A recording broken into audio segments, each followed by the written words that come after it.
Presyo ng mga prutas tumaas na ilang araw bago ang bagong taon.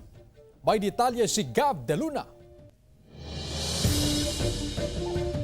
Kabilaan ng mga natatanggap na order ng ilang nagbebenta ng prutas sa Laoag City, Ilocos Norte. Inaasahang tuloy-tuloy ang pagdagsa ng mga mamimili habang papalapit ang bagong taon. Ayon sa ilang fruit vendor, tumaas na ang presyo ng ilang imported na prutas ilang araw bago ang bagong taon. So every year na namin talagang tumataas talaga pag malapit na yung Pasko. After ng Christmas, nagmamahal na talaga. Yung mga imported, ma'am, talagang doble ang nila.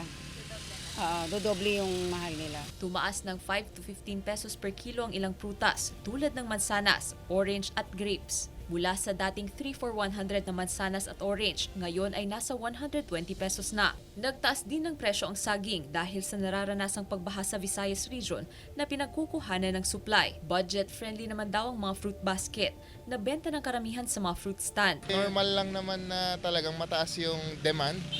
So, yung presyo talaga ay tumataas po. So, yun na kasi yung tradition natin mga Pinoy po. No? So, talagang bibili lalo na yung mga bilog-bilog. Samantala, sunod-sunod ang order ng lechon sa pwestong ito sa Barangay Lasip, Chico, Dagupan City. Sold out ang naunang 24 na piraso ng lechon. Sa taas ng demand, naging problema ang kakulangan ng lechonero. Nasa 8,000 pesos ang pinakamurang lechon.